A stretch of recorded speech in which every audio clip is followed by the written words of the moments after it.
following show contains adult content. It's not our intent to offend anyone, but we want to inform you that if you are a child under the age of 18 or get offended easily, this next show may not be for you. The content, opinions, and subject matter of these shows are solely the choice of your show hosts and their guests, and not those of the Entertainment Network or any affiliated stations. Any comments or inquiries should be directed to those show hosts. Thank you for listening.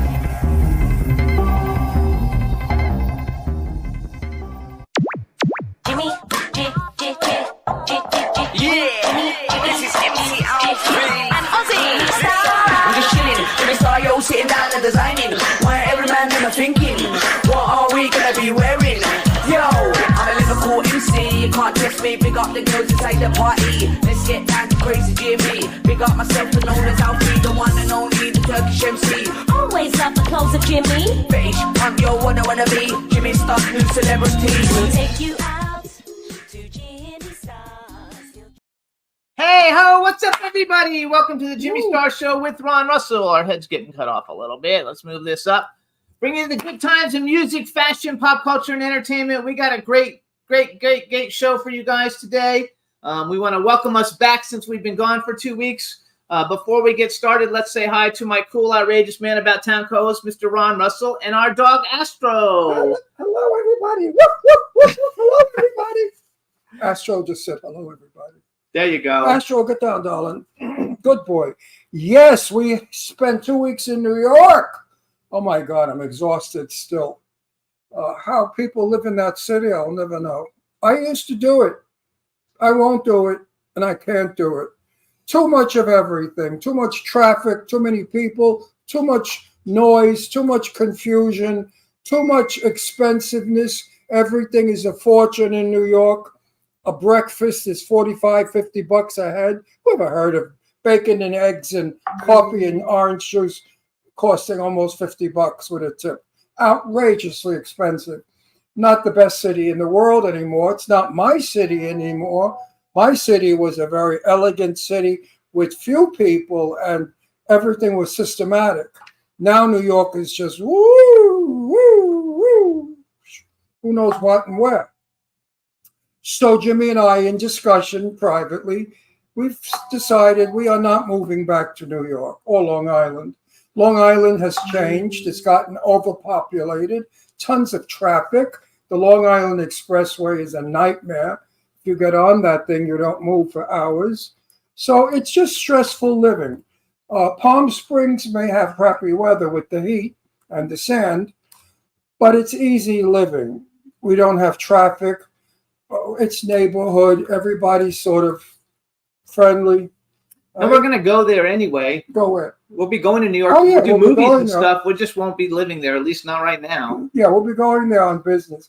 We may move out of Palm Springs and go further north from LA where it's cooler because I really can't take the 124 degrees of heat. Yeah, it's very hot here. In the meantime, my Astro, right, Astro? You don't like the gives me kisses. Excuse me, I have to make out with my dog. So what's up, chat room? People are starting to show up in the chat room. We have B. Claudia's in the chat room and Lady Lake Music and Dawn. Hey, Dawn. I forgot to tell everybody who our guests are today. So today we have Greg Raposo coming on. He's a solo artist now, but he's also a member of Dream Street, the hugely popular boy band. He's also an actor. He does all kinds of cool stuff. I'm super excited having him on. We have some mutual friends. And then we have actor Andrew Stevens coming on, who's a phenomenal actor and talent and producer and director in his own right, who's also the son of Stella Stevens, who was a friend of Ron's. Yeah.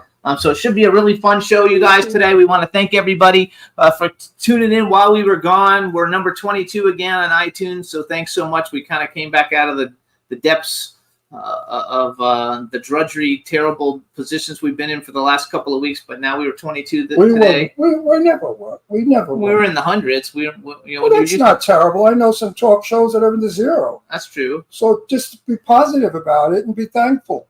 Any number up is good. That's zero right. is not good. That's right. But anything above zero is good. So we're happy about it because there are 3.3 million podcasts. So to be in the top of anything is pretty good. So we're happy with that.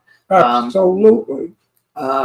We want to also Tell everybody that you can listen to us on Red Circle, which we'd appreciate if you do listen to us. I've been sharing the link all over social media. We're also on Apple Podcasts, iHeartRadio, SoundCloud, iTunes, Spotify, Amazon Music, YouTube, Google Podcasts, Radio Public, TuneIn, Pandora, and Amazon Prime. Your kisses send me to Shangri-La. I love my dog so much I could cry from him. You guys, when I we were love gone on my vacation, dog. that's all he did was talk about how much he missed the dog. Oh, did I miss my Astro? And then on the plane flying to New York, there were 5 dogs, one right behind me. And I said to Jimmy, we could have taken Astro with us. The only problem is you can't get into restaurants with a dog. And what would we do with him? We're not leaving him in the motel room, God forbid. He wouldn't know where he was. He'd be terrified. You know, these little dogs are very sensitive. I had a 135-pound dog who we just lost last week. He passed away. And Shazam was easy. You could throw him in a corner on a blanket and he didn't care. But these little things, they're very sensitive, they're very smart, and they're very dependent. I mean, he can't live without me, Astro. Yeah. And I can't live without him. He's my love. Right, darling? We want to welcome Mike Wagner from the Mike Wagner Show just joined us.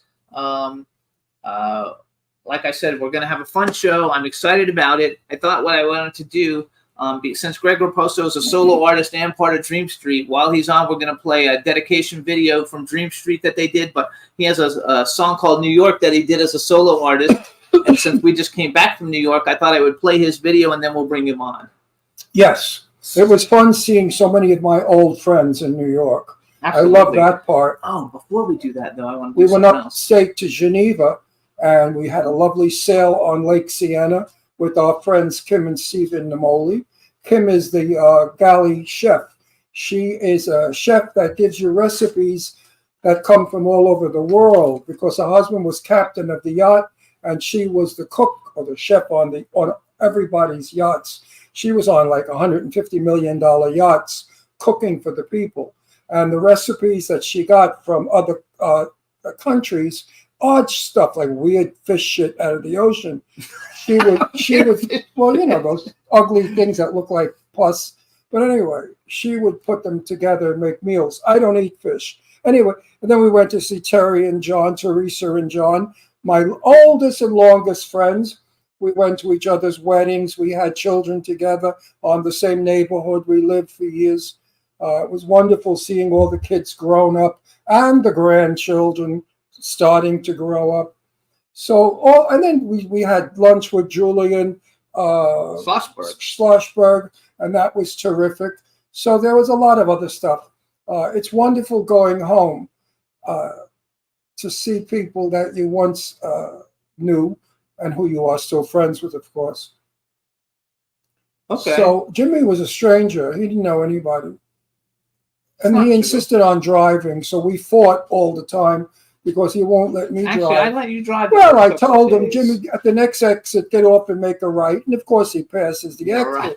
And then we had to get off the next No, exit. it wasn't that How bad. many? Oh, Jimmy, how many turnarounds have we done? We did many turnarounds. Yeah, yes. because he doesn't understand a friggin' instruction. So I said, Jimmy, let me drive. I'm And he from did here. drive. He drove the first 3 days. Yeah, and we never got lost once. I mean, we know I'm from Long Island. That's not totally true. I cruised all the gutters of Long Island. I know Long Island backwards. Anyway, because we got to move forward. We had a good trip. We're happy to be home. Very happy to be home. While I was gone, you guys know I collect action figures. I got this vintage Sabretooth action figure, and the reason I got it is because the guy who plays Sabretooth is a friend of mine. He's been on the show 3 or 4 or 5 times. Tyler Mane, you guys, he plays Michael Myers in a lot of the Halloween movies, and in the new movie Deadpool and Wolverine, he plays Sabretooth in that film, and that movie's coming out in theaters in a couple of weeks. So I got it as a tribute to him, and because I know it's going to be worth a lot of money. Get him to sign it. It'll be worth more. So anyway, I didn't put batteries in him. He talks and does all kinds of stuff, but I wanted to show everybody and just say congratulations, Tyler Mane. Super happy for you that things are going so well, and I look forward to working with you Speaking soon. about movies, in a few weeks I go to work in Clown Motel 3 Ways to Hell. It's the 3rd one of the Clown Motel series, and I play General Milan, who has to get all his men together to go to a clown motel in Nevada and fight the clowns and kill them off before they get you.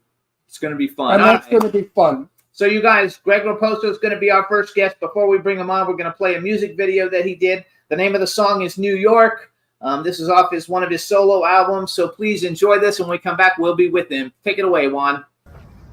Daddy.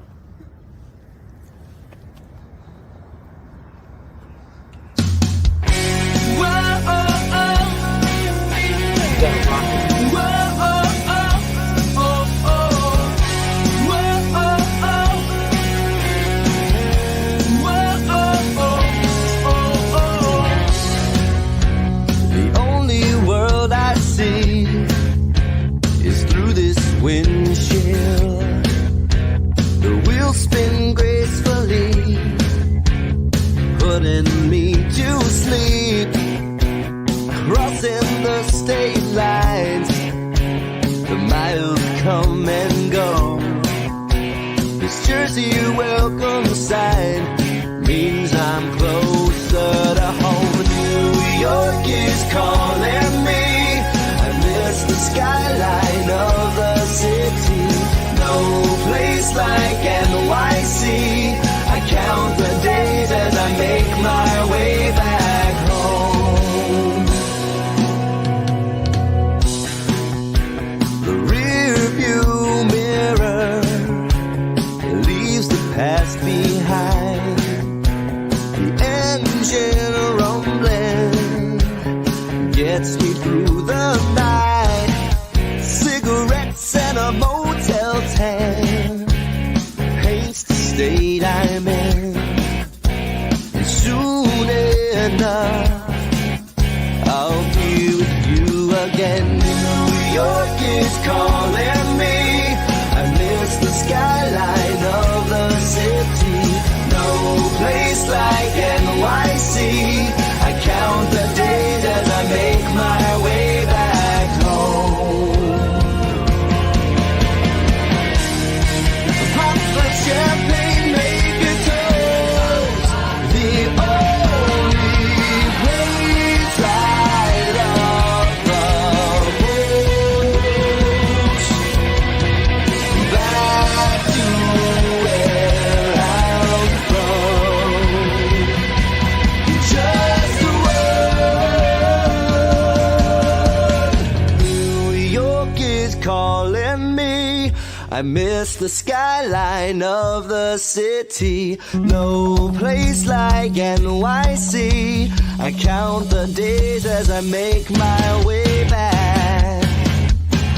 New York is calling me. I miss the skyline of the city. No place like NYC. I count the days as I make my way back home. I make my way back home. I make my way back home.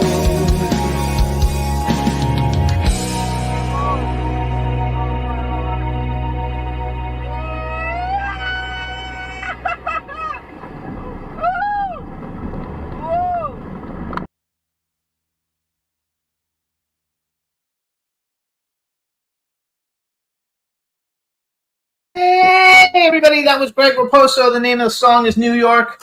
What a nice tribute to New York. And now we're going to bring our guest on. So let's bring him in, yes, Juan. Yes. Hey, ho, what's up? Greg Raposo. Welcome to the Jimmy Star Show with Ron Russell. What's up, fellas? Thanks for having me. Hey, I'm super excited having you Well, it's on. our pleasure. Anybody from Corona, Queens is a friend of mine.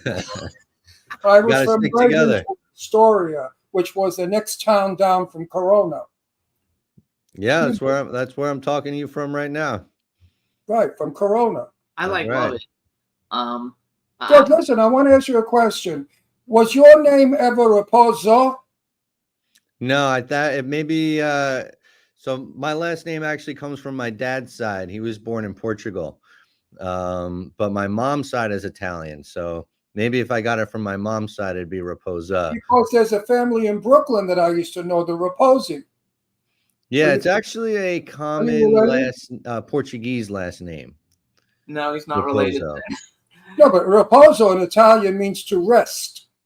Oh, Raposo. interesting. Yeah, Raposo. In Portuguese, I believe it's fox.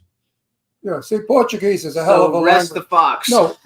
Right? when The fox rests. The fox is right there, actually. Yes, I Right know. over my That's head. cool. Oh, so that's. I was going to ask, what is? Okay, I didn't get that was a fox. people Okay. that speak many languages have said to me, Portuguese is one of the most difficult languages to learn because it's so many languages combined.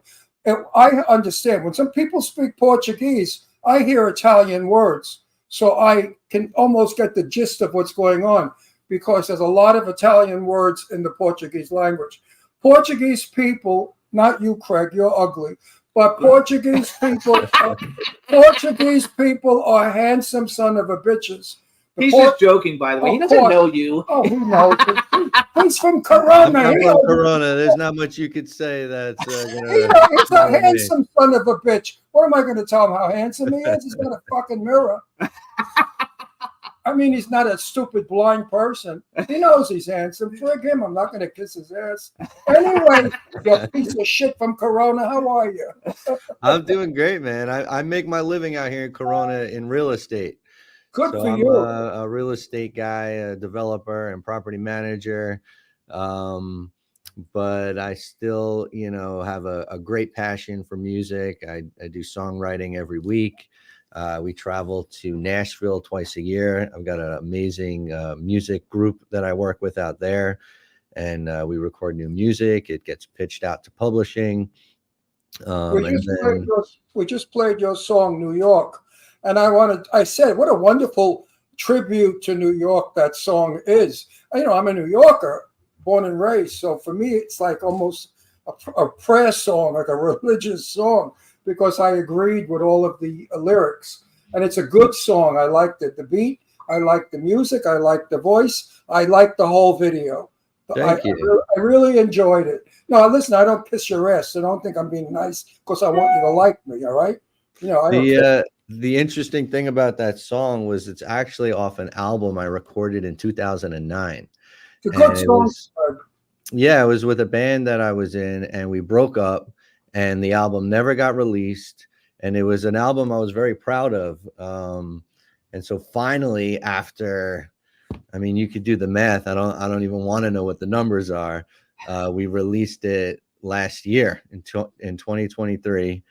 And what's cool about it is it still feels, fresh and new, as if we wrote it and recorded it just last year. But that was a band called Dead Celebrities. So instead of, since the band is no more, I released it on my own and titled the album Dead Celebrities. Okay, now that New York is in trouble, and New York really is in trouble, because Jimmy and I just got back, and I saw things that I'm really not happy about. It's not my New York anymore. I think that your song is needed now as an inspirational song for the people who are struggling in New York to be safe, to be able to eat, and to be able to have a place to live. I think it just tells you how wonderful New York is and why we love it so much. I think it's great. I think you should put it out again. So hang on. Jimmy, why don't you put it out? So hang on. Wait. First of all, he just put it out. It's out. He just put it out recently. A Well, year ago. I never heard it. Well, it's just because he hasn't been on the show, and you don't listen to that kind of music, really. So I do. I listen to all music. So anyway, hang on. My turn to talk. Okay, first of all, say hi to the chat room because the chat room's starting to fill up a little bit. So say hi to the people in the chat room. What's up, chat? I can't see the chat room. Am I supposed to be able to see it? It doesn't matter. You can hit the comments. People are starting to show up in there. So really, here's my. Hush, No, I have to talk. No. Before you go into I'm not going into the business. the business bullshit, people want to know who he is. You got kids. You got a wife. Who's your wife? Because you guys are more mature than I. Are you familiar with a race track guy, Angel Cordero Jr.? I know the name also. So that's my father-in-law actually. Oh, Oh, good good for for you. you. So Do my you wife. drive in the car with him? Do I drive in the car with him? Yeah. Yeah, well, I mean, he's fantastic. He's actually in Puerto Rico right now. But I met my wife in high school, and we have 4 awesome kids Good for you. and 2 dogs. So we are, Did you a rescue very your dogs? lively house. What's that? Did you rescue your dogs? I did. Yes, they're Oh, both good, yay. rescued. We have 2 rescues. We have 3, but one of them Yay, unfortunately I, passed. I like you already. You're from Corona, you're Italian, you rescued dogs, and you got kids. You're okay in my book. You're normal. Okay, Thank so, you. so my turn. First of all, I think that Dream Street. First of all, I was too old. I'm a big boy band fan. Cool. And that's why I was asking you about something earlier. We'll talk about in a little bit. I've always been a big. Obviously, I was super old when Dream Street came out. But my 6 degrees of separation was I was actually friends with Chris Truesdale. In his adult life, I got him a record deal with the record company that I worked with. And so I've always been like a big fan. When did it become your interview? It's my turn to talk. You But talk. I then haven't you're said a doing- word. You're doing a fucking interview I am on yourself. You're, no, I'm We want to no. know about I Craig. know. not This you. is this. I want him to know that we have a 6 degrees of. Please let me just talk. You're boring me. No, You're but boring it's the not boring the audience. people. There's, You're boring Greg. no, I'm not boring him. Anyway, listen. So we we fight weren't. all the We time. weren't Greg. really friends. We We're- weren't friends. We're married. Okay, but let me talk. Shut up already. No, let me talk. We're allowed to fight. Okay, 'cause please we're let me married. talk. I let you Don't talk. don't you fight with your wife? You know what? We are together almost 20 years now. So you fought Um, plenty. You fought plenty. Yeah, so we get along. We get along very well. Believe it or not, we fight over stupid stuff. We get along. We do too. We do too. So anyway, Chris Truesdale was a friend, not a great friend, but an acquaintance friend, enough that we talked on the phone and and stuff together. So I was always like a big a fan of his, and so I kind of got brought into Dream Street, the wrong way because it came the backwards way. But the Sure. band was awesome. You guys probably, if it weren't all the problems, could have been one of the biggest boy bands like in history. The music is really good. It's still really good. And so number one, congratulations just on doing that, because you were like 8 or 9 or 10 years old or something, right? When that happened? 12, 13. 12, okay. I think. So Chris and I were actually in the first The Broadway kids. iteration of the group. So that was probably around 12. And then we worked all summer long, did a big showcase at the end of the year for a bunch of labels. And there was a very consistent feedback of them liking Chris and I, but wanting to recast the group. So that's when we did a new round of auditions. They had Chris and I pretend to re-audition so that they had, the footage for it. But Right. we were like shoes in and almost kind of felt like spies since we already, had spent a year in the group. And then that's when they brought in Jesse McCartney, Frankie, and Matt, and changed the name. Originally, we were Boy Wonder. Yes. How old is your grandfather still with us? No, he passed away a couple of years ago. What was it? How old was he? He was in his 80s. Nicola Famia. What was his name? Nicola Famia. They called him Nicky. He was the king of the bocce ball court. Yeah, no, I don't know. I Oh, thought hang maybe, on. I thought maybe I would know. Don't change, though. I want to keep going with this Yeah. thought for a minute. So Dream Street broke up. You went solo, and actually, so I listened to, since we knew you were coming on the show and we were on vacation, so I've listened to all your albums multiple times over the last couple of weeks. I streamed everything on Spotify. You guys can check out more. His website is GregRaposomusic.com. No, Greg Raposo. Yeah, that's right. Greg Yeah, Raposo. you got it. Also, his Instagram, you guys, is Greg Raposo Music or Dream Street _official. Now, you guys recorded a song called Smile in tribute, I guess, to Chris Truesdale, who unfortunately passed during COVID. Is Dream Street kind of like going to get back together with the three of you as adults? Because I see you're playing some shows. Yeah, no, we're not going to get back together as the three of us. But we have reconnected on a personal level. It was unfortunate that it took a tragedy to kind of like, shake us all up and snap us out of our little bubbles I think we're all living in. So about a year ago, we did we all went to Montana and rented a house and just, spent the weekend together with the wives. And honestly, it was just like so silly that like it hadn't been done before. And so, since then, we definitely have just like reconnected. We have our group chat. When Jesse is on tour and he's in town, we all get together and support him for his shows. Because that song, we did two things. So one was we did an acoustic cover of It Happens Every Time, which was our single. That was directly after Chris had passed. It was something I felt really strongly about wanting to do. And honestly, all the guys, they just jumped in on it. I didn't even really have to ask. I was like, guys, this is something I'm doing if you want to be involved in it. And all four guys, three other guys got in on it. It was something that we did completely remotely. I think Matt actually recorded himself and his vocals like off his iPhone. And it just came out really nice. And it was just like, I'm very proud of that moment that we made that. And I know how much, Chris would have loved that. But I guess since having done that, it did kind of create a little bit of a buzz and a resurgence. I think if you guys just recorded like a 3-song EP, I think you guys could be going on, as one of the headliners on all like the Pop 2000 tours and all those, things with the Backstreet Boys and NSYNC and everybody's doing. I know you're doing one in Mexico, I think I saw. Yeah, so everything good is coming back. Yes. I think the tricky part, honestly, is that Jesse, he's still got a career and he's still very active. And to be quite honest, he's a lot more successful on his own than Dream Street ever was. So I don't think from a business standpoint, it would even really make much sense for him to do anything backwards.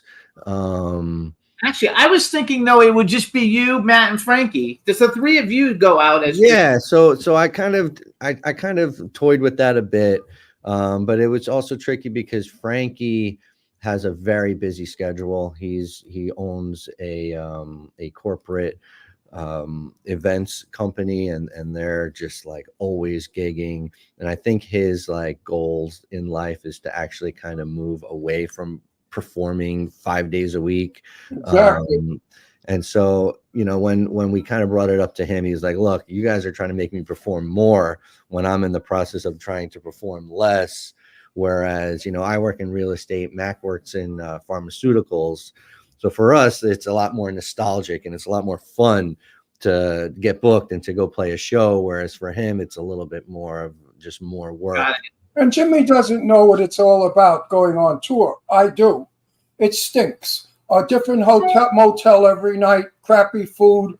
And then you have to worry about, do I have an audience when I go out? Is the house full? Will the house like me? Then it's over and you're exhausted and you go back to bed. You got to worry about bed bugs. You got to worry He has about... the thing about bed bugs. I do. It's a stinking life. Road work sucks. And you have 4 children and a wife to take care of. You don't have time to go on the road. You don't have I don't to. think, though, you would have to go on the road. I think you guys could No, they could do television. You could record 3 songs, put it out there, and then everyone, like once every 6 weeks or 8 weeks, join one of those tours for a special event, with like 98 Degrees or some of those other like bands. I know, like all those people. But he's got a good real estate company, and I know that Corona now is all Hispanic, so he speaks Portuguese. I'm sure you speak Spanish. You speak Portuguese? I know. You know what? I missed that. I wish I did. Nope. I can rent an apartment in Spanish, and I understand. Wait, do you speak Italian? English. I'm still working on my English. Are you kidding? Your mother should have taught you Italian, and your father should have taught you Portuguese. It's beautiful. They're both beautiful languages.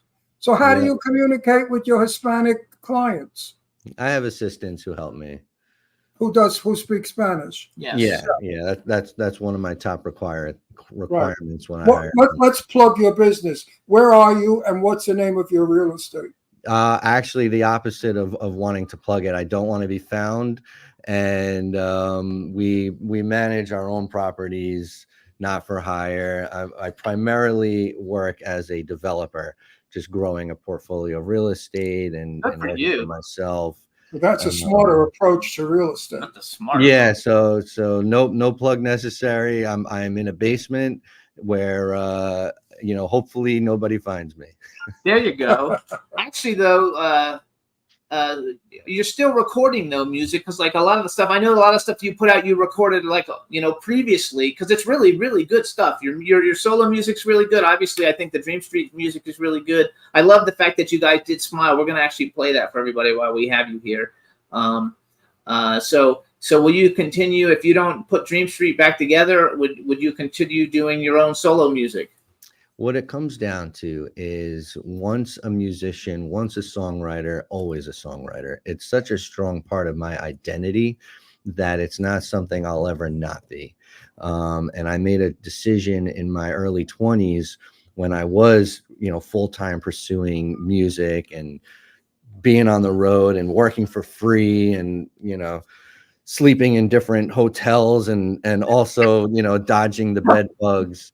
Yeah, I love about those things. Meanwhile, you have a great voice. I love your voice. Thank you. It's a good speaking voice. You could do talk voiceovers and stuff with that voice. It's an interesting voice.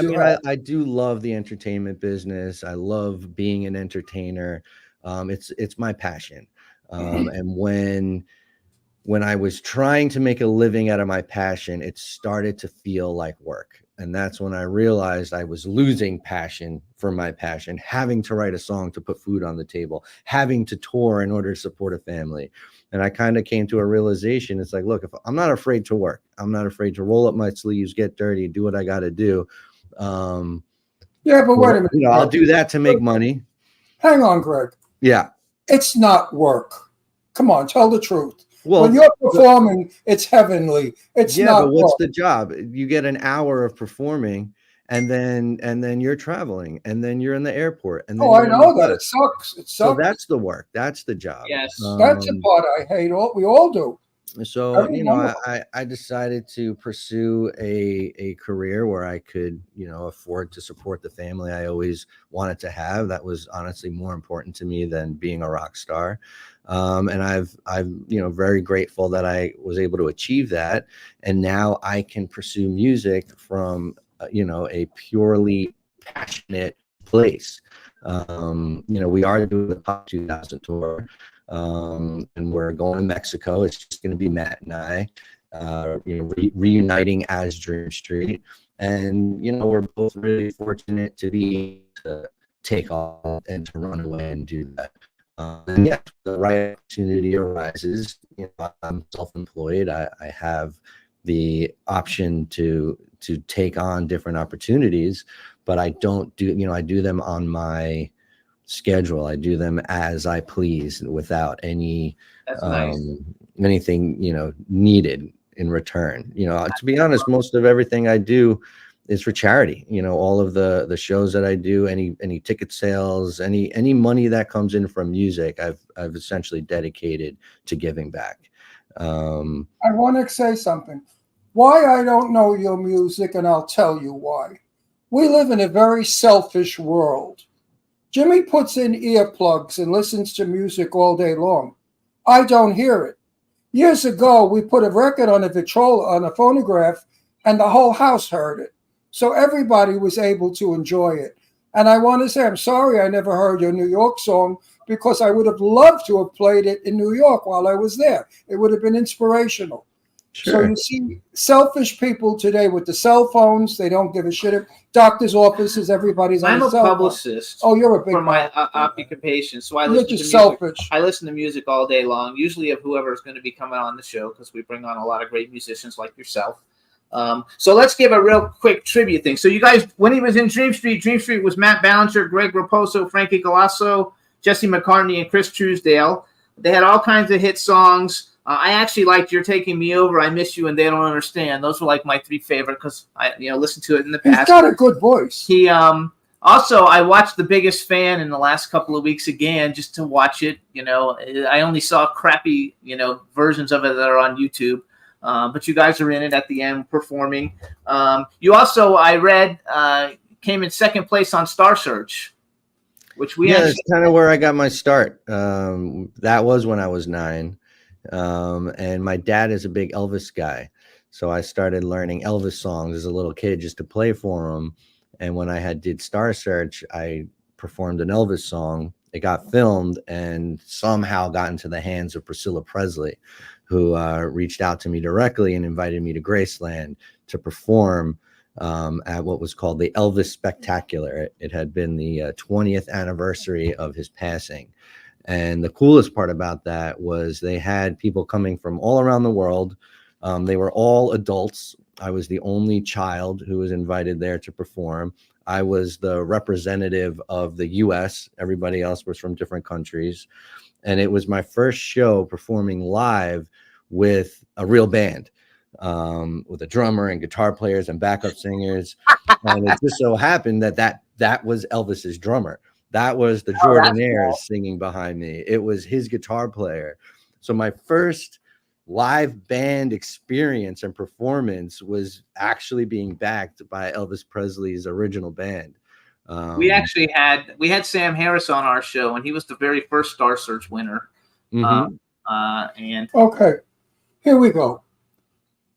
A kid coming from Corona. Corona is not a wealthy neighborhood, folks. It's a blue-collar, hard-working neighborhood.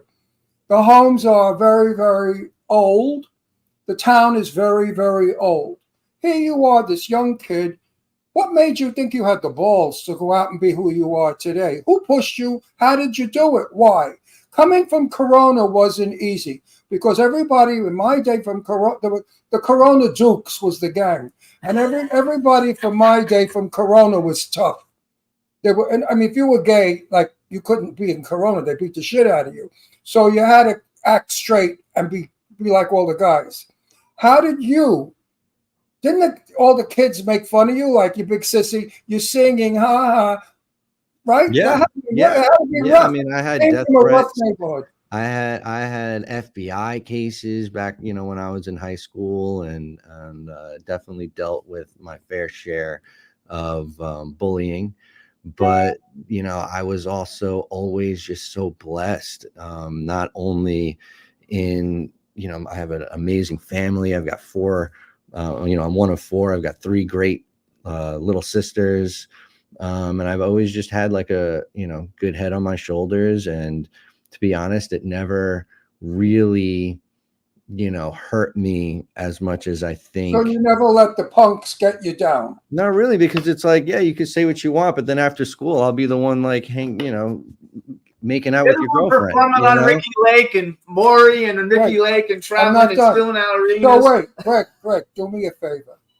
Tell all the young kids out there who are being bullied because they want to be better than the rest of the gang that, look at you, be an inspiration for them. Because I know so many kids from minority neighborhoods that want so badly to be in our business, but their families and their friends keep them down. My mother was a silent movie actress who didn't make it. So I said, Ma, I want to be an actor. And my mother's very words were, yeah, right, Ronnie, Hollywood's just waiting for you. Grow up and go work for Con Edison. You get benefits. Yeah, I mean, to that point, I also had incredibly supportive parents, which, lucky. When you're a kid, I'm not driving myself into the city for auditions at 9 years old. So that's also a big part. And then even in Dream Street, we were all underage. We were minors. So each one of us had a supportive parent who was there and waiting and driving us in and having to hang out in the city for 3 hours while we're rehearsing. So it was it really is a team effort involved, especially if it's, a child. Okay. What did you do when drugs were offered to you? That's a good question. It depends on how old I was and where I was in my life at the time, but I definitely, entertained things and was also very fortunate that moderation has always been, not a problem for me. But yeah, I mean, I was in rock bands and we were traveling and we did all kinds of stuff. Nothing hard, nothing serious. But again, if I was if I was offered something at 13 or 14 years old, that's a very different story than being 22. But no, everybody has different stories. I would have to say that as a minor in the industry, I really wasn't being pushed to do anything that I, wasn't comfortable doing. And to be honest, any like trouble we got into was trouble we were looking for and trouble we were finding on our own. Nothing that was being pushed on us. So you didn't make the mistake River made, River Phoenix. I'm not familiar with River Phoenix OG'd in a club on Sunset Boulevard, the Viper Room, and he died on the sidewalk. We really are old. I mean, look, but that's a common story, not just in entertainment. I mean, I have a handful of high school friends. Yes. River Phoenix is Joaquin Phoenix, the actor's younger brother. Gotcha. And He was a huge movie star. so back in the day. many young kids today think that you have to be high to perform. And I say no. I was 19 when I entered the business, and I'm proud to say I've never done a drug. Never. And all my friends were loaded, getting high. Hey, Ron, have some LSD. I'd say, why? I never come back. I'm crazy as it is. If I took LSD, I was afraid. So I don't endorse drug taking at all. And since you're a boy band, you can make a lot of sense to a lot of the kids out there and say, listen, you're young. Don't fuck up your brains with drugs. It doesn't work. Look at this guy, successful, handsome, healthy, wife, 4 kids. He did it right. He did it the right way. If he would have done drugs, he would have been today probably in the streets of alleys of New York with a needle hanging out of his arm getting AIDS. Yeah, no, I mean, obviously it's not something that I recommend anybody mess with. Right. But there's also a realistic approach you need to take with people, and that it exists and that it's there, and that, it's okay if you want to try something, but you have to do it responsibly. I went to private school, elementary school, and then public high school. And when I went to high school, the kids were way more advanced than I were. Sure. And it was like, living in a bubble, and all of a sudden that bubble was popped. So I remember 9th grade and 10th grade, I was like trying to save everybody. Don't drink that beer. No, you can't smoke that cigarette. It's horrible. You can't do it. After a while, it's like, shit, I'm not making any headway here. And then eventually, I tried my first beer. When you guys were like had your first hit single and everybody knew who you were then, were you still going to school every day then? Yeah, I mean, I'm telling you, from 8 a.m. to 3 p.m., I was the bottom of the totem pole, getting pushed. You're walking with your tray, your food's on the floor. But then 3 o'clock would ring, I'd be in the city and I'm hanging out with industry executives, and I've got a 2-hour line of girls who are waiting to take a picture with me. I mean, it was such a contrast that it kind of actually helped keep me somewhere in the middle. Yeah, that's good though, because you seem very. No, it's awful being young in the business. I was 19, and I would make a movie, and then I'd go home, and all my friends would say, "Oh, here he comes, Mr. Hollywood," and they'd make fun of me. Yeah, and they were jealous. They're still jealous. The few that are still alive, because they're all croaked, all the other ones. But I still fight jealousy, envy of what I do at 84. So I'm sure you're going to still find envy and jealousy among I call them the audience. The audience doesn't really understand a performer. Don't you agree? I think, so I always have had a very good sense of self. And that was very important. Growing up as, I did a lot of off-Broadway stuff. So I had a very close connection. Some of my best friends ever are from the gay community. And when I was in high school, being in a boy band, that was probably the number one insult that I was given. It was just always called every homosexual slur that you can think of. Right. But, it bothered me more so for my friends that I loved and really cared for, and I knew had to deal with that in a different way than I did, because I am straight and I've always known that I was straight. So it's a lot easier for me to kind of rub that off my shoulder, because you call me whatever you want, right? I know who I am, and that's really, I think, helped me. Not No, being it's very straight, but just knowing Yeah. who you are, and knowing that I'm a I great know person. who I am. I'm straight. My husband Jimmy's gay. There you go. So I want to play. I have another subject I want to talk about, but first I want to play "Smile" real quick for everybody. So this is actually, you guys got back together to do this song. It's available, you guys, on iTunes. I downloaded it like a year ago. I really think- like you, Greg. Thank You're you. a good guy. You're like my kind of people. You're Thank you're not Hollywood. You still kept yourself. You never got lost in your fame or your bullshit. And I really respect and admire you for that. And I guess you had good parents because you're a good kid. Thank you.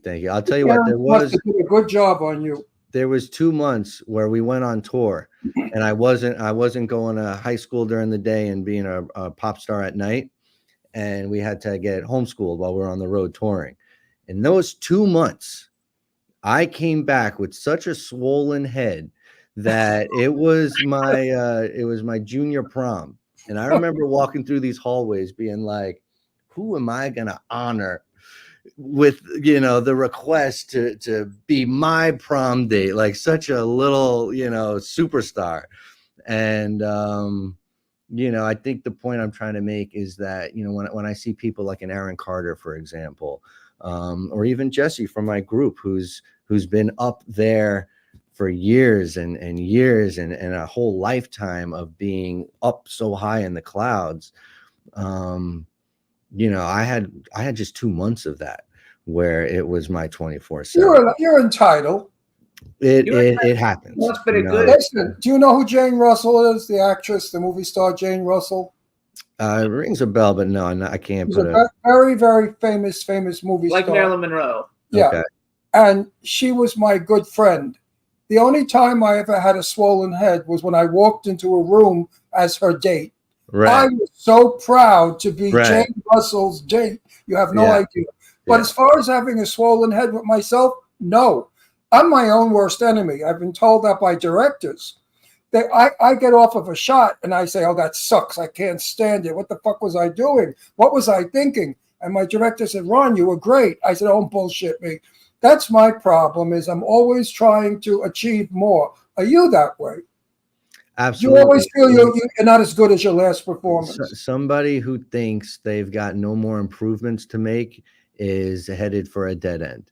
And so I am very big on always wanting to improve and always thinking there's Like I more to am. know, there's I more agree. to learn. I'll never reach my best, because there's always another day that I could be better. I agree with So you real quick- 100%. Real quick, was your prom date your wife? Because you said you met her in high school. No, she wasn't. She was a very innocent, terrified girl going to the prom with me. All right. I had this reputation of being a pop star, when in reality I was totally like this hopeless romantic who really just wanted to fall in love and have one girlfriend and But- write all my but music you- about her. But you were a C man, right? With a see you next Tuesday, man.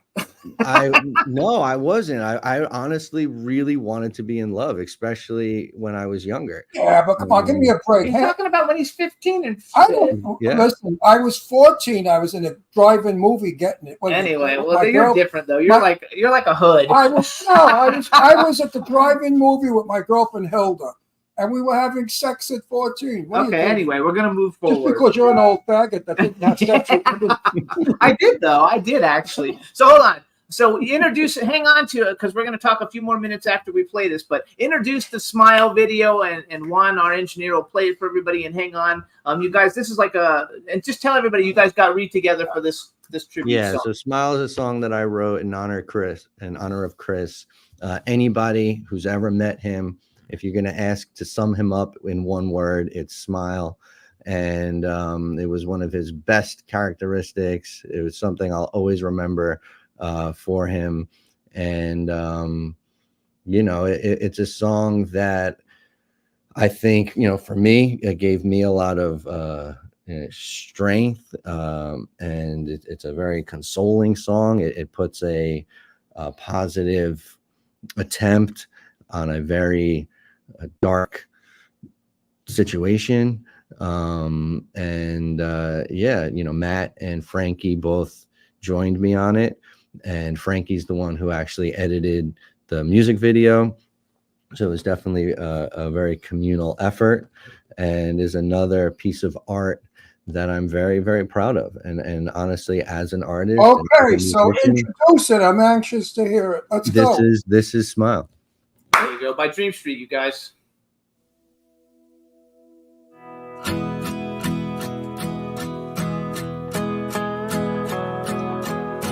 I think of you when the wind blows south, running down the highway, windows down. Still can't believe you're not around. But you're there in the back of my mind. Now I don't look up at the sky, shake my fist and ask you why no more. It ain't like before. There were Friday nights and Sunday mornings you were taken without warning. Now we'll never be the same, but every storm runs out of rain. I went numb and I lost feeling. I let time do its healing. Now I crank it up real loud so you can hear it above the clouds. It's been a while, but now when I think of you, I think of you, I think of you and smile.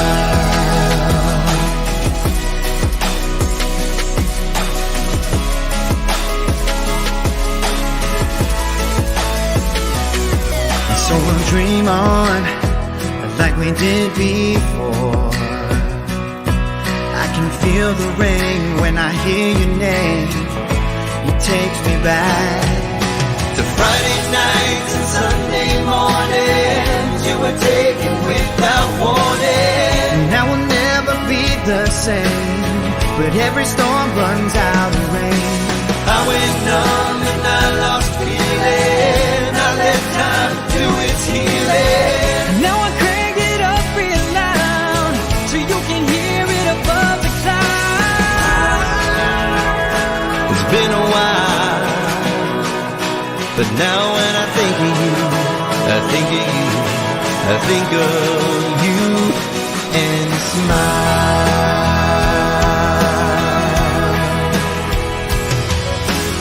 So can you hear the music playing, my old friend? We'll feel the magic when we meet again.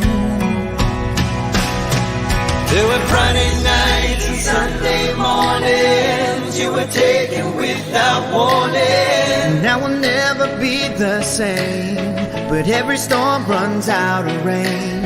I went numb and I lost feeling. I let time do its healing. Now I crank it up real loud so you can hear it above the clouds. It's been a while, but now when I think of you, I think of you, I think of you and smile.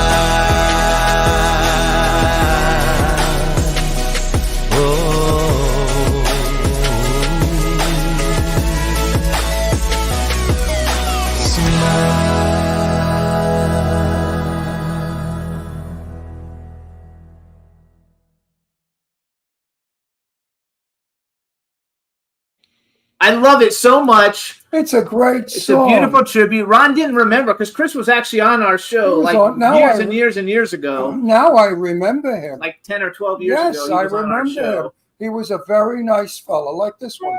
Nice. So you guys, Yeah. that song's available on iTunes. It's a great song. You did a great job What a writing it. It's a shame he- beautiful tribute He video. died from COVID. It's just terrible. I mean, I hate the motherfuckers that made that disease, that put that shit out there for everybody to die. And they got away with it. How do you like that? It's They got terrible. away with it. That's what pisses me off. But I think that you had such great experiences. You've done terrific. Now you've also acted, and I'm bringing this up on purpose. So first of all, you were in Return to Sleepaway Camp, which Felissa Rose, who's the star of the original Sleepaway Camp, she's the one who ends up having the penis at the end, is a very good friend of ours. She's a good She's been on the show, many times. Ron's been in movies with her. She's nice. I like her. And I've never seen Return to Sleepaway Camp, and I know there's like a million Sleepaway Camp movies, but how was that experience for you? Did you enjoy that? Yeah, you know what? It was really just a cameo. It's funny because actually just this last week we do Friday movie nights in our house. Oh, that's nice. And so we always what movie we gonna watch, and my daughter had brought up the biggest fan, which was the Dream Street movie that we were in. And they were laughing because I'll be honest with you, I've never seen it, nor have I seen Sleepaway Camp. What'd you think of when you saw yourself? What'd you think? I still haven't seen it. Oh, he still hasn't seen it. Oh, I never saw it. I never watched it. I never saw Sleepaway Sleepaway Camp. I never saw The Biggest Fan. Maybe I'll get around to it one day. It's a very cute movie, and I walk out of the room. If one of my movies comes on, I walk away. I cannot sit and watch anything I'm in. It's terrible. I can't. So here's the reason I asked you the question. So because I'm a movie. Wait, I want to finish my sentence. You know what I say to myself? What the fuck are you doing there? You don't belong there. You look like shit. You're stupid. You look like Ronnie. You're not even acting. Why are you up there? But he always gets good reviews. Yeah, I know that. I don't understand why. I mean, I think I don't get it. Did you watch your cameo and let me know what you think? I mean, I literally in Sleepaway Camp, from what I remember, they throw up a potato at me and I catch it and I go hot potato, and then I just toss it to the next person. So I'm sure I couldn't have messed that up too bad. So the reason I asked, so he's the actor in the family. I'm the producer, and I actually have put together a movie called Dog Moon, and it is a werewolf movie, like a trilogy. And what we're doing that's unique from everybody else is, and the reason that we did this is because of Jeff Timmons from 98 Degrees was on the show, and I told him I would love to do a movie with a bunch of boy band members. So we put together this movie, and half of the cast is going to be boy band members from the from 80s, 90s. We have Jeff Timmons. Here comes the plug. We've got some other people, and I was just thinking, if you're interested in acting, to put you on, sign me up. Like to be, we'll have a soundtrack so you can put out music. You could put out your own music on it, and we will have A-list boy band people and people from basically every boy band, because I want all of them in there. And they'll pay you, and you get paid. Yeah, you know what? For me, that just sounds like a lot of fun. It'll be a lot of fun. We're going to shoot in Texas. We're going to have a really famous horror movie director directing it, and then the other half of the cast will be major horror movie stars. So it'll be everybody in. It'll be kind of like a somebody. And I used to be really good friends with the guys like in Take 5, and I'm trying to reach out to C Note and I'll be in it also. Do you remember Youngstown? Like, I want to get a little bit of everybody if we can. And then we've already got like some people from Backstreet NSYNC and 98 Degrees. You see, I'll be in that movie also because I sleep with the producer. Oh, nice, perfect. He's got the old-fashioned way of getting in. Oh yeah, yes. I have sex with the producer, and I film all the time. No, I have a good part. It would be an honor. I would absolutely love that. I think it would be a lot of fun. I would hope I'm being hired for who I am. No, he's actually a good actor. But anyway, we're in the middle of putting the whole thing together now and trying to secure financing. But one of the guys who's producing it with me, who wrote it, was in a boy band that was never famous, but he's like really like knows all the boy band people and stuff. And so we came up with this idea together to do it. But like I said, it was after Jeff Timmons was on the show, and I think it's a great idea. It's going to be a lot of fun. I think it'll be a lot of fun. I'm not going to sleep with you to get into it, but I definitely love to be there. No, I think it'll be a lot of fun. I think it's a good concept. It's an interesting movie, never been done, and all the fans of boy bands are going to see everybody now adult, and everybody likes that. I like your video. I saw you as a kid. Skinny thing, no arms, you skinny little runt. And now look at you. Now you're a man grown up. So that fascinates people to see how we change. I still look 19, so I'm not in that category. Right. And I look So you totally guys- 19. So this is Greg Raposo. You guys, please check out his music, gregraposomusic.com. You can follow the Dream Street Instagram. It's at Dream Street _official. And then Greg's is Greg Raposo Music. Congratulations. Do your kids, do they have any interest in being in entertainment? Or are they too They're young? still young. I mean, my youngest is 1. Oh, and my okay. oldest is Oh, 8. Yeah, they're too young still. So Not they're yet. still young, but they are the light of my life. Good for you. And, Congratulations. Yeah, I mean, look, You know what? anything they If want to the gene- do. Gene does travel. The gene does. Yeah, no, they sing. My 6-year-old is been taking drum lessons, and the teacher's telling me all the time that he's just got like a natural ability for it. So it does seem to be in there, but I would never be the one to want to push. No, Right. no, anything, don't. Let them so- come up with My it on their daughter, own. my daughter Deirdre wanted to be an actress. She made a couple of movies, and now she said, "I wouldn't be an actor if they paid me $1 million." I said, "I'd shoot you if you didn't take $1 million, Deirdre." yeah. So she said, "Well, $1 million, I would go back to acting." But my daughter and my other daughter Leslie, who was Miss America runner-up beauty, has no interest at all in anybody looking at her. She doesn't like being looked at. My mom has a talent agency called Dreammaker Talent Management. She Okay. was so busy with me growing up that once I got older and wanted to do my own thing, she What was your really mother's developed name? a passion. Marianne Raposo. And what was the name of her agency? It's Dreammaker Talent Management. I think I know that name. What is it? Dreammaker? Dreammaker Yeah, talent. Dreammaker. I think I know that. I love that though. That's very cool. Wait a minute. I have something. Yeah, so if any of my kids do have the interest, we got Yeah, you have a place to take them. Again, yeah. And someone who will really look after them. That sounds So very good. familiar to me, Dreammaker. All right. So anyway, you guys, this is Greg Raposo. Congratulations. I'll be in touch as time goes on. Greg, Cool. you were a good guest. Thank you. Thank for you guys so much. being cool. Hey, and Yeah. congratulations for and everything thank you. that you've done and that you're doing. And thank you for not being offended by my insanity. I don't think you could offend me if you tried.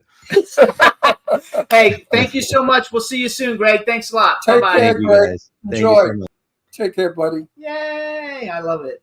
So I have another thing I want to play real quick before our next guest will be coming on in about 8 minutes, I think. But I pulled this up off the internet, and I think it's fun since we have Andrew Stevens coming on. You guys, he did a song, and I have a copy of it. It's called "Helpless in Love." So I want to just play it real quick, and then in a little bit he'll be here. So everybody enjoy our next guest, Andrew Stevens. Here he is singing "Helpless in Love."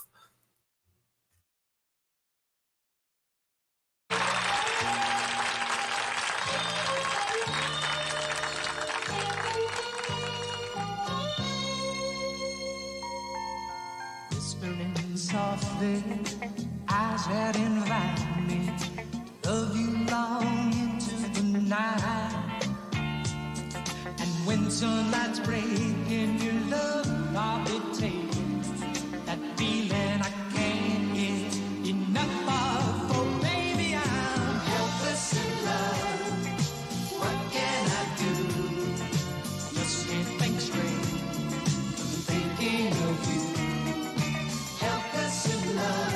I can't wait to be one with your love holding me.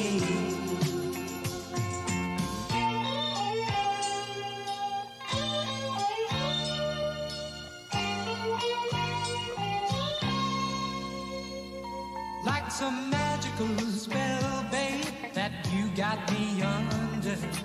Can't keep my mind off of you. Cause whenever I try, ooh, something inside just keeps me holding on. There I go, falling, falling, helpless in love. What can I do? Just can't think straight, 'cause I'm thinking of you. Helpless in love. I can't wait to be one with your love holding me.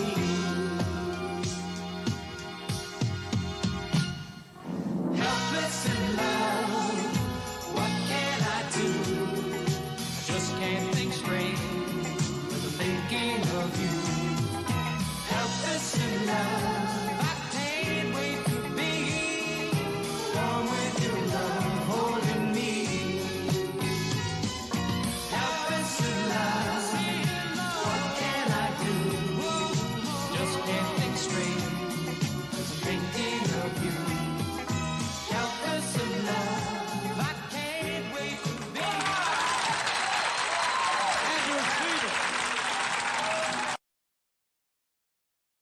Hey, everybody. So they were asking me what that was. It looked like Merv Griffin actually coming out, or Michael Douglas, one of those two. Ron, I'll be right back. But that was our next guest who'll be coming in about 4 or 5 minutes. His name is Andrew Stevens. He's a writer, producer, director, singer, actor, and a Golden Globe nominee. So I'm looking really good. And Cindy keeps saying Emerald Point was a great show, which I don't even know if I know what that is. I don't think I even wrote that down on my list of all the different things he's done.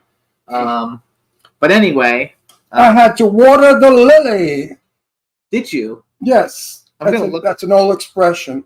You know, even though, listen, we're human. You know, we're not make believe people. We're real. This is too silver. I look like I don't have a tan, and I'm really dark. What kind of lighting? Yo, That's our regular light that we have I look for 10 white. years. I look like alabaster. No, you look fine. No, I'm dark as anything, and here I look alabaster. I'm looking. Where's Andy? I'm trying. Where's Andrew? He's not supposed to be here for 4 more minutes. So 4 more minutes. I'm just looking stuff out. Oh yeah. So here's Emerald Point NAS. You guys have ran for a year. Has starred Dennis Weaver, Maude Adams, and Andrew Stevens. And Richard Dean Anderson, Cell Award, had a huge cast of people: Jill St. John, Susan Day, Robert Loggia, Robert Vaughn. Huge. I didn't even know what it was. So Lady Lake knew what it was, and that's a show that actually Andrew Stevens starred in. Also, you guys remember he starred in Dallas That's right. for a bunch of episodes, and he's here. It looks like he's here, so let's bring him on now. Go ahead and bring him in, Juan. Hey, Andrew, how you There he doing? is. Hey guys, how are you? Terrific. All right, let me do Andrew, at long last, I have met you. I was, Hey, now, wait. I'm going to introduce him before you do all of that. what are you directing me again? Yes. All right, everybody. Now we want to welcome to the Jimmy Star Show with Ron Russell, singer, which I don't know if you heard. We just played "Helpless in Love" right before you came on, just so people would get to see who you were back then. So we have actor, writer, producer, director, and Golden Globe nominee Andrew Stevens. Hello and welcome to the show. Hey guys, thank you for having me. This is Ron Russell, my cool, outrageous co-host, and now you can tell him all about Stella. I love your mother. I knew her well. Stella was a buddy. Stella was one of the guys. Stella was a beauty. I used to ask Stella, what's Andy doing? And she would tell me. We would talk about our children. I was very sad when Harlan Boyle told me Mom was in a home. I wanted to go see her. And Harlan said, Ron, she won't know you. She was a victim of Alzheimer's. And Stella Stevens, to me, because she came, the last time I saw her, I think was at Rock Hudson's house for a party. Rock had passed away. And I think Shelley Winter's birthday party may have been the last time I saw Stella, of which I have pictures to put up of Jane Russell, my stereo. There you go. There's Jane Russell, Stella Stevens, me, Beryl Davis, Shelley Winters, and Terry Moore. Stella Stevens was one of the nicest people I have known in this business. And I'm sorry she's not with us. I would have loved Jimmy to meet her. So now go ahead. Tell us all about Mom and what you're doing. She adored you. You know, she worshiped and adored you. You know that. That's very sweet. So my mother and I had a complex relationship. She was an only child from a small town in Mississippi, in Yazoo City. Her parents migrated to Memphis when she was 4 to get better jobs. My father, who they didn't know each other at the time, his parents also migrated to Memphis. And so they met. She was a sophomore. He was a senior in high school. I actually graduated from that same high school in Memphis. Right. And I was conceived in the backseat of a Mercury at the Skyview Drive-In. And she was 15, he was 17. Her mother was Catholic. There was a shotgun wedding. They stayed married probably less than a year. And then for about 6 years, there was an enormous back and forth custody battle that ensued between them and the respective parents. But I am just in the final stages of post-production on a documentary film, feature documentary, called Stella Stevens, The Last Starlet. And it deals with the life and the career, not only as an actress, but a lot of people don't know that Stella Stevens was very outspoken for women's rights, racial Yes. equality, Yes. diversity, sexual identity. Yes, And yes, yes. we explore all of that in and around her, being alone in Hollywood during the misogynistic golden years of Hollywood, late 50s, early 60s, until about 68 when the new Hollywood emerged. But Leonard Maltin is in the film, Quentin Tarantino is in the film, Vivica A. Fox, Ken Schreiner from General Hospital. We have a variety of people, film historians and friends who all give their unique perspectives on Stella. And kind of what precipitated the exploration of her life and maybe documenting it is my mother and I certainly didn't always seem eye to eye. And two things happened. I saw Patty Davis on the Today Show. And years ago, she's Ronald Reagan's daughter, for those who don't know. She'd written kind of a Daddy Dearest book that was kind of a smear about her dad and Nancy Reagan. And she's written a new book. And she said to Savannah Guthrie, she said, and I'm paraphrasing, that with time and distance, I've been able to realize that my truth isn't necessarily the whole truth, and that my dad's truth is worthy of having a look at, and I'm able to view it now with a softer lens. And that's exactly what I did with my mother, coupled with the fact that her, William Hurt, Paul Sorvino, Robert Blake, Anne Hesh, Tom Sizemore were all left off the Oscars in favor of some wacky in memoriam segment. And It was disgraceful. That was totally disgraceful. completely. And she'd been a lifetime Academy member. I don't know, I wrote some letters to the Academy, never got a response.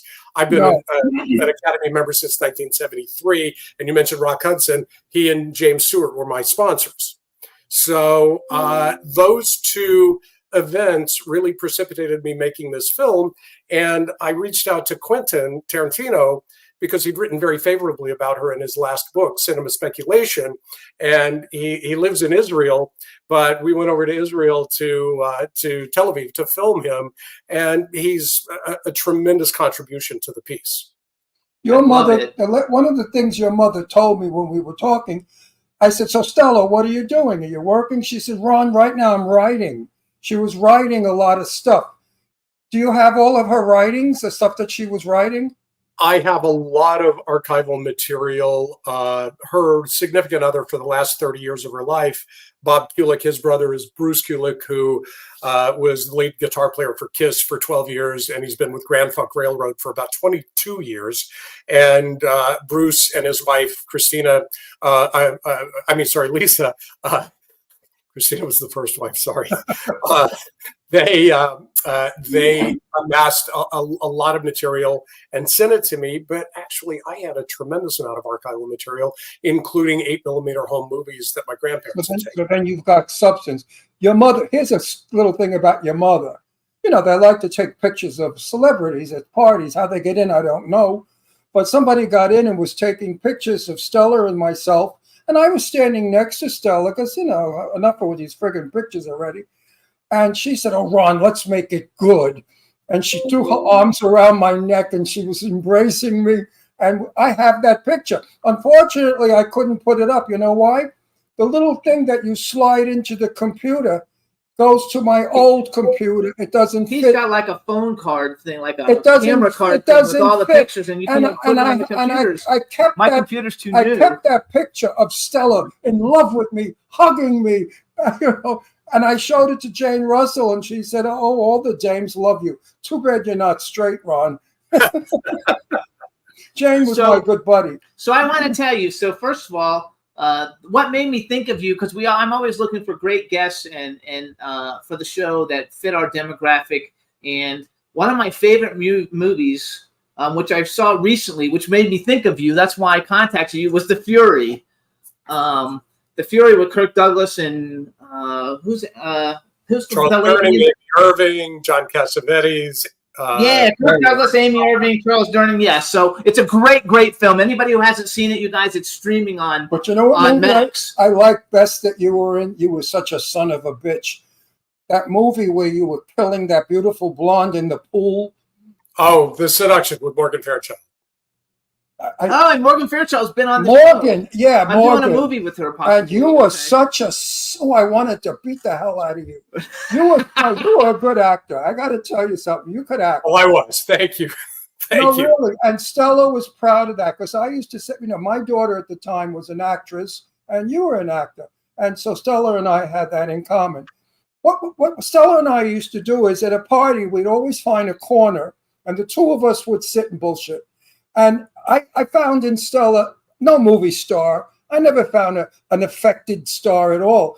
I found an ordinary woman who had a son and lived a very regular life. She could be very glamorous and very Hollywood when needed. So you agree with this. Stella was a down-to-earth broad. She was. And, one of the issues was finding people who are still alive that knew her back then. And Barbara Luna was very good in the documentary. She gives a lot of insights. They worked together in Stella's first job, which was they were both chorus girls in Bing Crosby and Robert Wagner's Say One For Me. And then they worked together years later when Stella went from Fox to Paramount and ended up at Columbia. They did a picture called Synanon that Frank Tashlin directed with Alex Cord. So kind of I asked Stella one time, I said, "Did you ever have an affair with Frank Sinatra?" And she said to me, "What interesting wallpaper they have." Or something like it. What interesting fabric. So I never asked her again if she has an, I think she did. Frank would have been an idiot not to. She's so beautiful and had a body of depth. Sexy woman. Those eyes, beautiful. I loved your mother a lot. Yeah, he's very excited when I told him who was coming on, that you were coming on the show.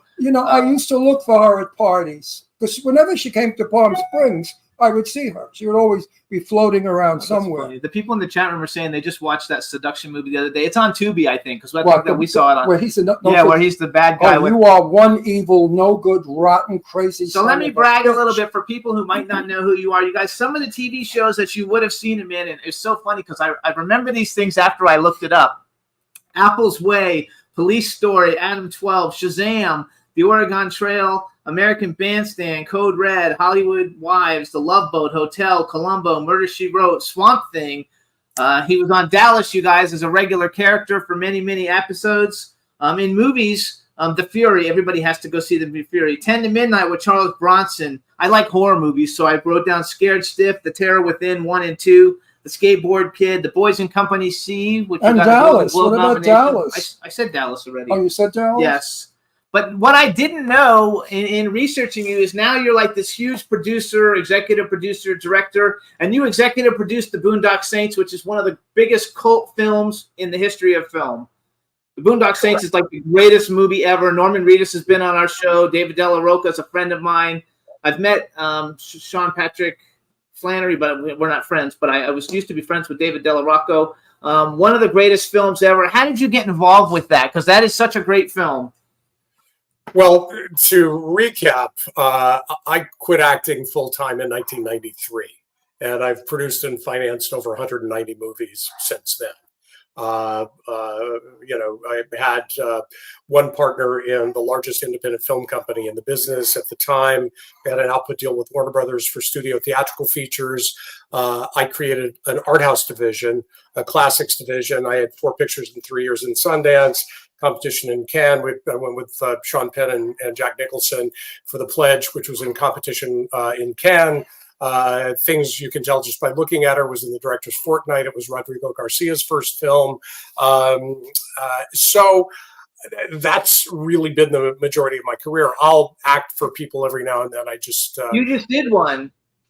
Well, The Minute You Wake Up Dead. You were in The Minute You Wake Up Dead. That was a movie that I produced with Morgan Freeman and Cole Hauser, and they needed an actor to play opposite Morgan Freeman and Jamie Alexander and Michael Mailer, who's Norman Mailer's son, who directed the picture. He said, "I want you to do it." And I said, "Michael, he said, just get your ass down here." So, and then he called me. He was just doing a picture with Cullum Meaney and Carrie Elwes in Buffalo.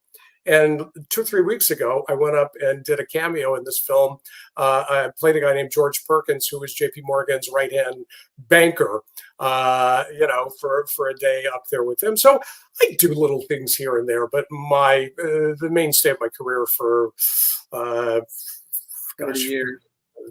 has been producing.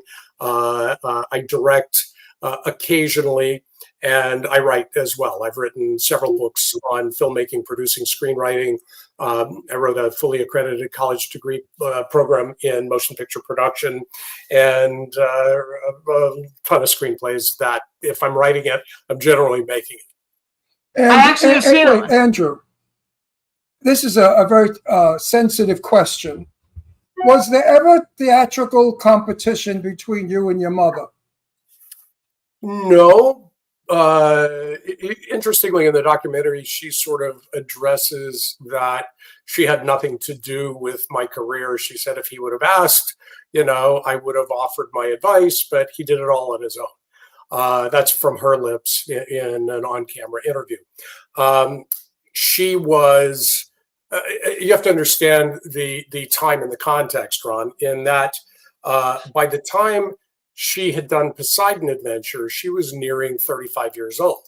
35-year-old actresses back then didn't have the longevity that 35, 45, 55-year-old actresses do today. There was no such thing as a Nicole Kidman having leading lady roles well into their 50s.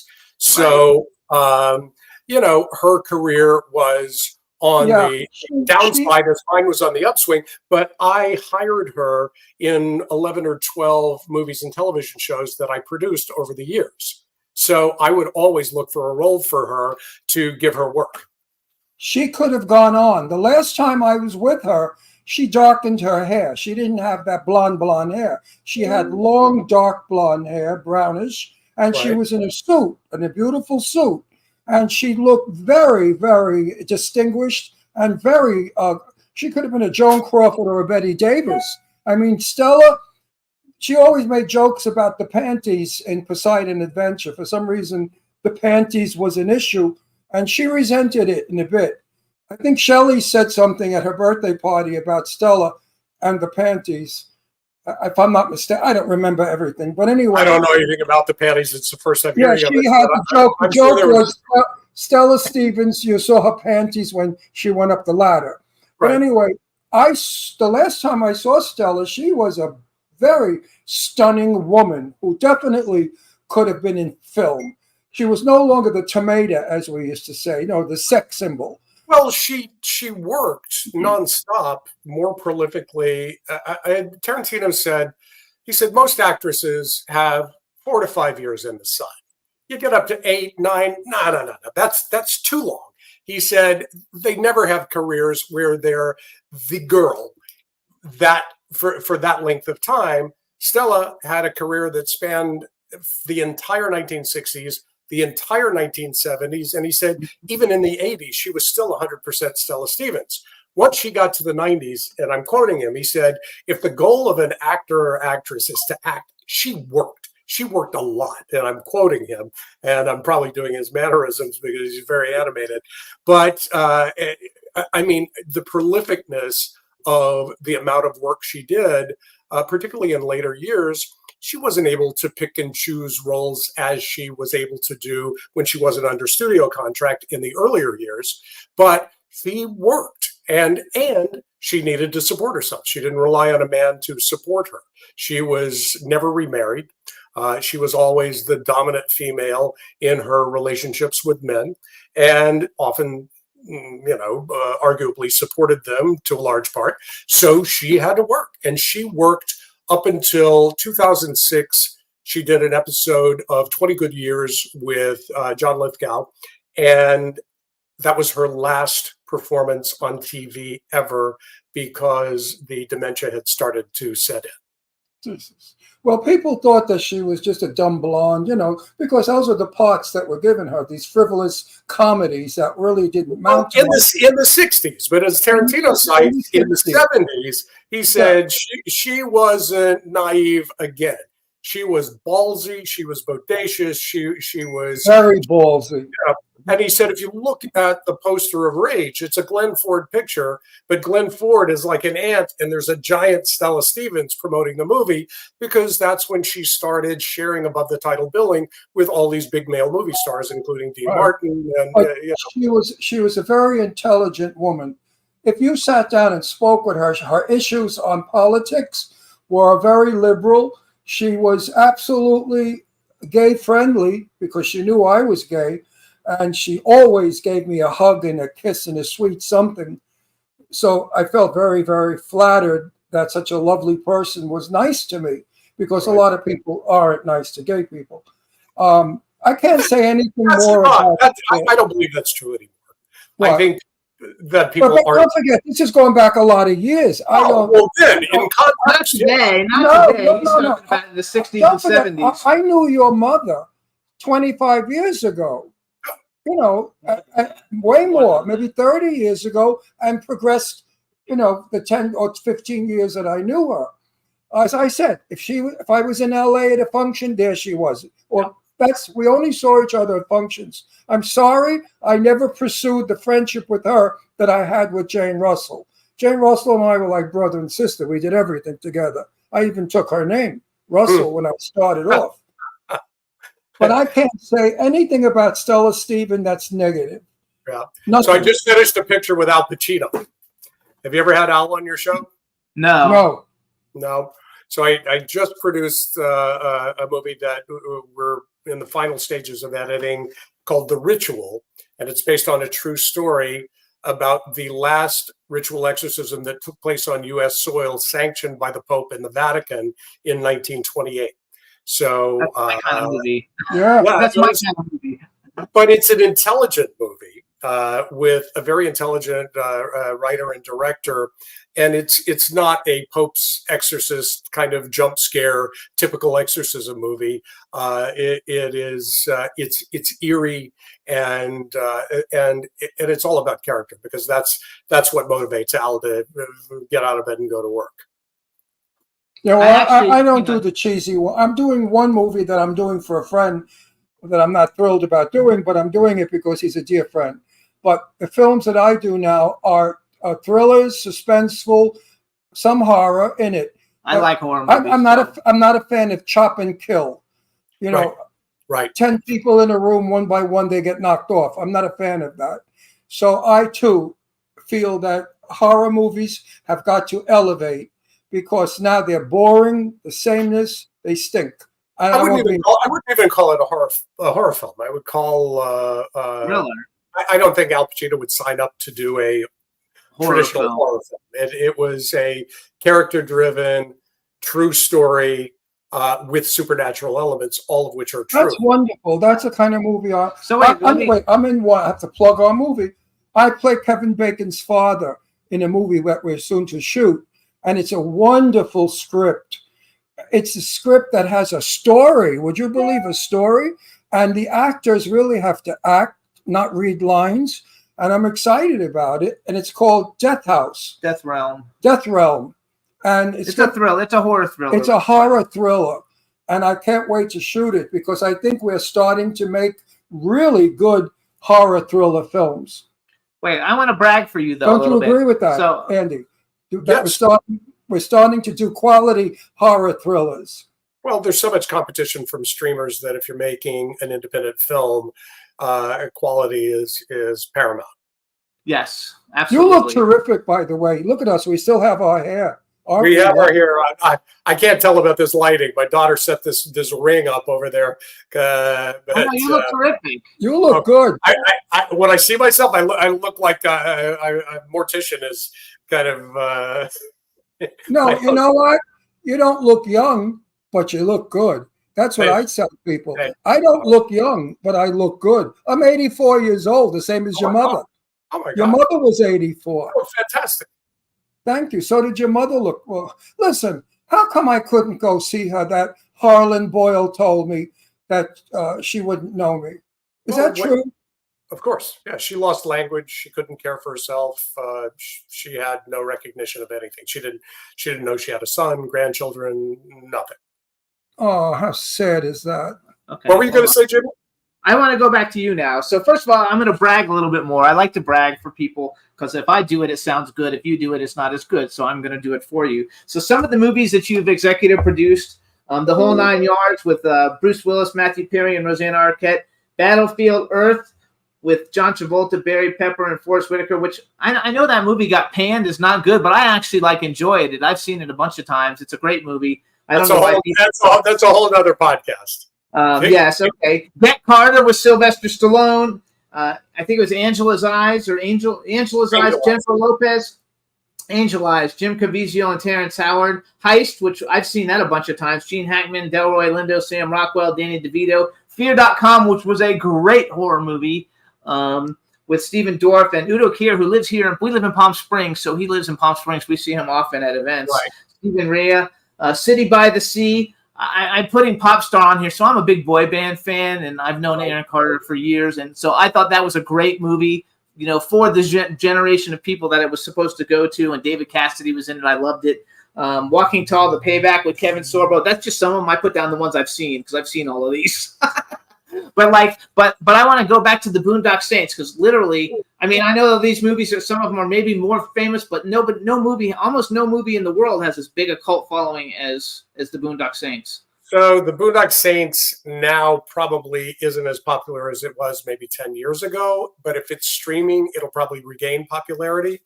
It was a film that Harvey Weinstein had developed with the writer and director Troy Duffy, and they had a falling out. Troy's, he's a strong personality, and so is Harvey. And Harvey put it into turnaround. So my partner and I talked about it, and we picked it up in turnaround from Harvey, and we produced the movie in Canada. Got back, and we started shopping it for theatrical distributors. And right then, right before we finished the film, Columbine hit. And two brothers in black trench coats blowing away people vigilante style was an anathema, and nobody would pick it up theatrically.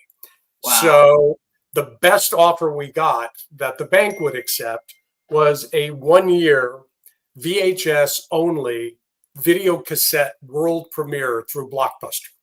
So the premiere and the entire first year venue for the Boondock Saints was only video cassette VHS through Blockbuster. It did exceedingly well. Net profits are back end. They're like Sasquatch. Everybody talks about it, but nobody ever sees it. And all of a sudden, I made almost $1 million in overage from, the film did, the bank did, on the Boondock Saints. And it was doing so well, I called my exec at Blockbuster at the time, and I said, hey, the year's expiring. Do you want to re-up for another year? And he said, nah, we figure everybody who's seen that movie has already seen it, and we're just going to exercise our sell-off period. So they would take all of their previously viewed cassettes, put it in a discount bin. It was a white painted box in Blockbuster, and they'd sell them for, $4 or $5. And I said, well, what about DVD? And they said, nah, we're not in that business. And there's a reason Blockbuster's not in business anymore, and that's one of them. So I ended up with DVD rights, and the bank said, get rid of them, sell everything. We want to get the loan paid off. So I sold the DVD rights only for a song to a little mom and pop home video company. They held it for a couple of years until DVD, because back at that time, players were $1,200. They were all pixelated. And until the format perfected, then they put it out through Fox, and they did $30 million out of the box. And I sold it to Lionsgate for Canadian distribution, and they did tremendous numbers. So everybody made a fortune on that picture, except for us in the bank, because the bank told us to fire sale it. Oh, wow. I actually bought one of those I actually had one of those VHS cassettes of it that I bought. I used to buy tons of them at Blockbuster. I think it's a fantastic movie. I've probably seen it 50 times. And Troy Duffy, I've met several times. We're not friends, but I know who he is. He follows me on social media. Actually, he would be a good guest, but I think that I think it's just fantastic. So how do you enjoy you must really enjoy the whole producing thing since you're not doing the acting thing. And what made you transition from now I'm this super popular actor and now I'm going to become this big director, producer? executive producer? I will. I was. It was about 1993, and I made a film with Roger Corman. Actually, I prior to '93, I made a film for Roger Corman. He called me a year later. He said the film did very well. I want to make you the same deal I made Ron Howard. And I said, sure, I'm in. What is it? And he said, I'll allow you to write and direct the sequel. I said, fantastic. He said, but you have to star in it. And you have to do all 3 roles for the same price I paid you for the first movie. So that was The Terror Within 1 and 2. And I said, all right, Roger, I'll do that deal, but I want a second picture that we co-finance. You put up 300 for domestic, I'll put up 250 against foreign. We'll make a $550,000 movie. We'll split rights. I'll own the foreign. And he said, all right, I'll make that deal. So we made The Terror Within 2. About a year after that, which the footnote for The Terror Within 2 is that there were old bipedal rubber monster suits. It was a biped man in a rubber suit monster. And I said to Roger, I said, we got to have new suits. He said, absolutely not. There's no money. So I put one on a stuntman, and you could see the T-shirt through. They were just shredded, and you put rubber cement on them and try and glue them together. And I said, I need a DP, that director of photography, that can diffuse and shoot these things in a way that you can't really see them. So I looked and looked and looked and looked, and they submitted all these director of photographies. I couldn't find anybody. I found a VHS cassette that had a piece of camera tape on it. It said "Stripped to Kill Second Unit." And I popped it in the cassette, and there was a girl dancing totally nude, frontally to camera, and it was backlit and diffused and slash lit, and she had not a stitch of clothes on, but you couldn't see any definition. You couldn't see pubic hair, and there was hair back then. You couldn't see nipples. You couldn't see anything. And I said, I want to meet that guy. And he came in, he was a young Polish kid, and I said, I want you to do this movie. He said, you mean second unit? I said, no, I want you to be the DP in the movie. He said, really? I said, yeah. He said, but do I have another interview? I said, no, you got the job. It was Janusz Kaminski, and he won the Oscar for Schindler's List 3.5 years later. So we're shooting this movie, and we finally show it to Roger, and Roger says, I think you need to reshoot the scene where the monster's finger gets severed. And I said, Roger, we really can't. I said, it was a very specific set. The set has been struck. The lighting was very specific. You do see it fall through frame. You see it cut off by the hatch cover. You see the girl pick it up and look at it and put it in a petri dish. And he said, very well, but it looks to me like you've chopped the monster's cock off. So we finished that movie. And about a year later, I go back to Roger and I say, I want to do the second picture. And he says, very well, what do you want to do?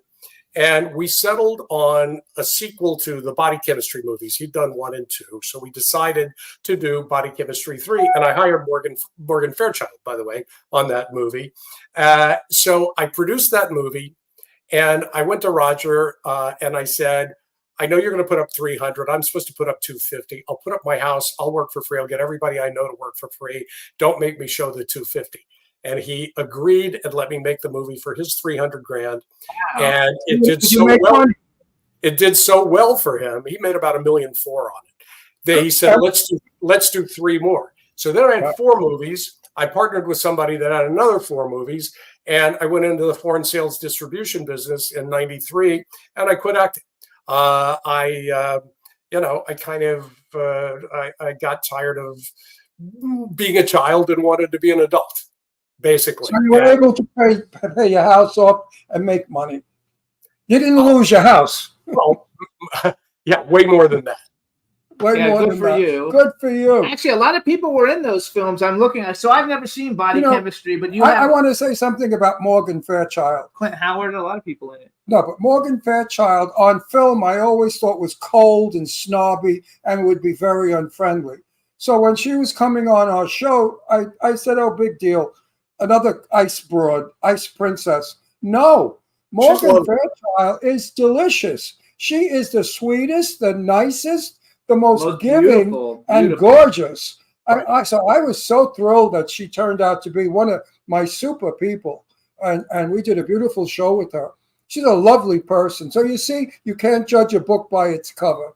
No, she's lovely. I actually hired her to play the grandma in a little family film in 2017. So, I think she's coming in the film of yours, right? Well, I just More- got I I think got asked to be brought on a film that's Yeah, starring she's coming her. into one of Jimmy's films that I'm in. So I'll be working with her, and I can't wait. So That's here's Because she's really nice. Here's a cool question for you. And so normally I do it for like actors, but let's do it as you can pick it out. Is it However, over already? no, we have 9 minutes. Oh, good, because I love him. No. Your mother did a good job on you, Buster. thank you. You're a nice guy. She made a real nice guy out of you. So here's something that I like to ask, and you can do it as either as an actor or a director or a producer. But like, if you could have ever been involved in any film, because normally I say actors, if you could have ever been in any film, but if you could have ever been involved in any film that's ever been made, what film would you have liked to have been involved with? And then the second question. No, he could have been hang in on. any film. He could apply to him. He's an actor. I know. Well, he can pick it. He can pick it as an actor or as a producer or as a director. And then if you could have bucket list male and female star that you haven't had an opportunity to work with that you would like love to work with, and they could be living or dead. They don't have to be alive. Boy, you're kind of asking. You're kind of asking the wrong person, because when people say, "Oh, what's your favorite?" I have no favorites. Every film is a challenge. Every actor that you work with is a challenge in their own way.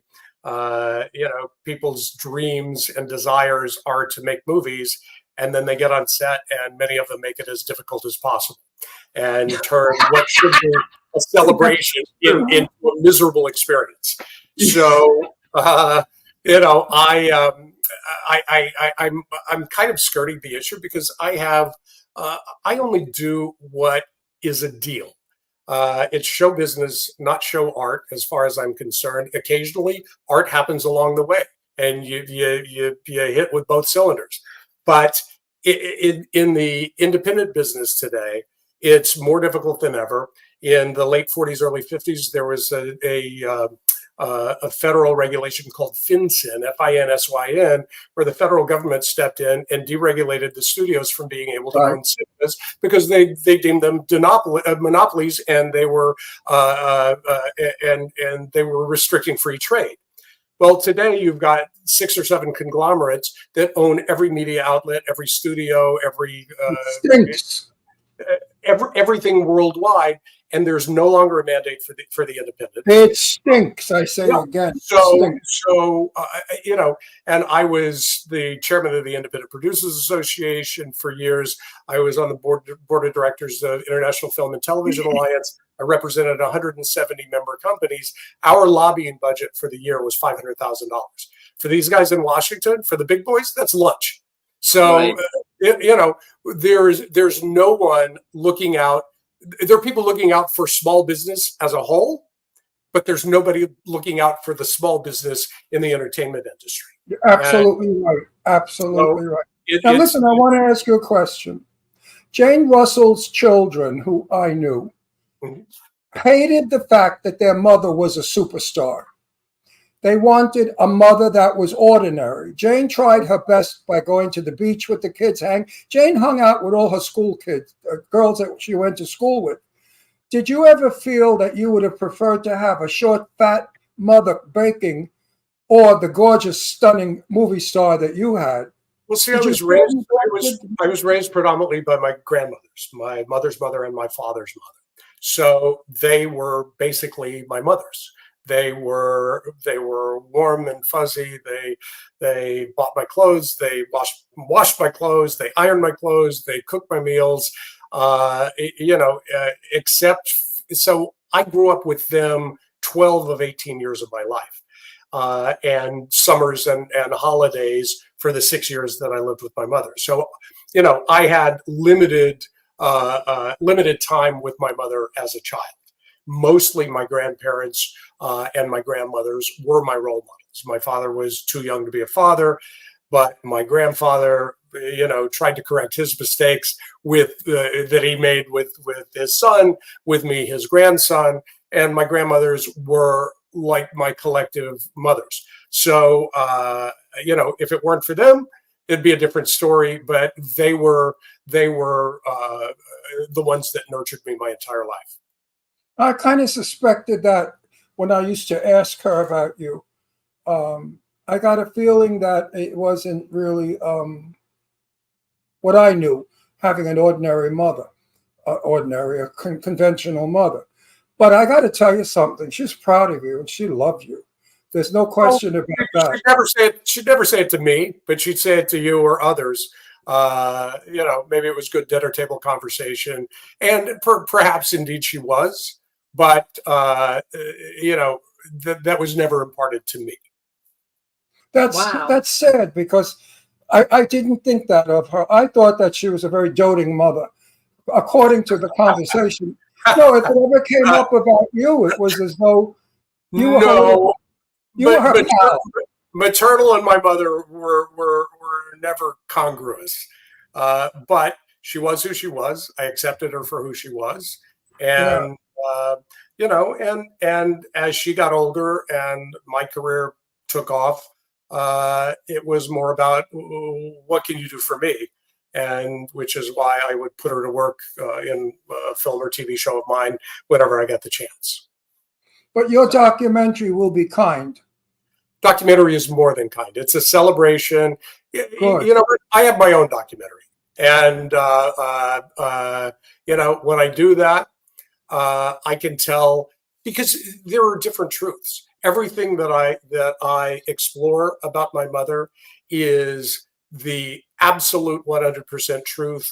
Much of it in her own words, completely celebrating the strong, autonomous, against all odds woman she was in this male-dominated, misogynistic industry as she came up, and was more successful than 99.9% of the actresses in history.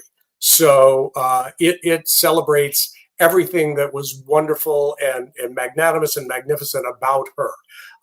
There's no dirty laundry. It's just facts are facts. But there's no mommy dearest there. No mommy dearest. No. But I wouldn't like you if you did that. Now, Jane Russell was an alcoholic big time. And she confessed to me that she was a lousy mother because she was too busy getting drunk.